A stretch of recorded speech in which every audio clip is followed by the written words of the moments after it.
munaasabadan oo si heersara loo soo agaasimay ayaa lagu xuseeyey sanad guradii ka soo wareegtay markii Puntland idabada loo taagay 1998 24 sano ka hor taasoo lagu qabtay magaalada Mannheim ee gobolka Baden-Württemberg ee dalka Jarmalka.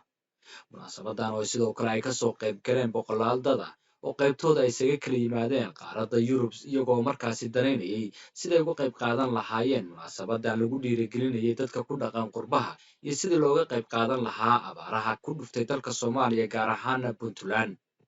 dadkii ka soo qayb galay iyo guddiga qabanqaabada oo munaasabada ka hadlay ayaa sheegay muhiimadda munaasabadan iyo dabaaldegga ay u leedahay dadka reer Puntland iyo Soomaaliya oo dhan.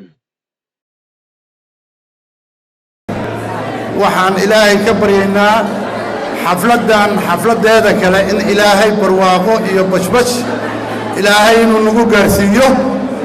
waxaan ilaahay ka baryaynaa in abaaraha ilaahay naga qaado.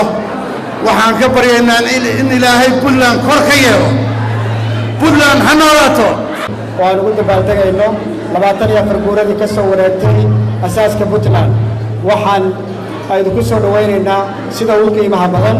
waxaan jecelnahay inaan u dabaaldegno sida ugu sharafta badan. sida isxilqaan kale oo uga soo qayb gasheen aad baan idinku mahadcelinayaa dhammaan ummadda Soomaaliyeed meel walba ay joogto. runtii waxaa farxad noo ah inaad dhammaantiin ka timaadeen waddamada Yurub gobollada Jarmalka. waxaa farxad noo ah inaad soo qastideen inaad u faraxdaan oo u dabaaldegtaan deegaankiinnii iyo deegaankiinnii. reer Germany deegaanka Puntland waxay ku celiyaan wax badan. waxay wax ka geystaan runtii arrimaha bulshada, arrimaha horumarinta. munaasabadda kan isugu nimina waxaan rabnaa waxay ka mid tahay taageerada iyo garabka aan u hayno dowladdeena iyo deegaankeenna.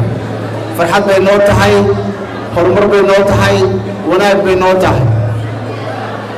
fanaanka weyn ee Ilka Case oo aan nini meesha aadaal kaga jirtin halkan waxay loo baahan yahay sidoo kale inaan shacabka ay ugu turtin.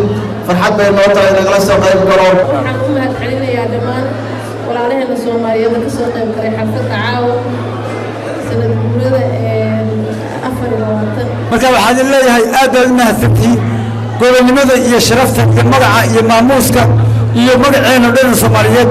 walaalayaal waan idin mahadcelinaynaa dhammaantiin intiina ka soo qayb gashay rag iyo dumarba aad baan idinku mahadcelinayaa.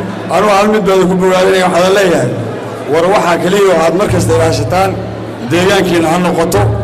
waxaa mar kasta aad garab istaagtaan dowladnimada ha noqoto. waxaan idin leeyahay hambalyo sanad guuradii 24aad ee ka soo wareegtay markii Puntland idabada loo aasay maamul lagu liibaanay weeye. maasha Allah dowladda hadda jirtana in la shaqeeyaa rajaynaynaa. madaxweyne Denina waxaan rajaynaynaa dadkiisa iyo dalkiisaba inuu si fiican u maamulo. dadkana waxaan ku boorinaynaa inay la shaqeeyaan. Puntland waa niman goliyo duur garaan badan. waa boqortooyo guur iyo saldanada aduunyada weyn. waa niman ilaahay galaday goor kastay tahay. inta geelu leeyahay looda iyo gaabana waaniga intaasee khalqiga guur male laysma gaasino.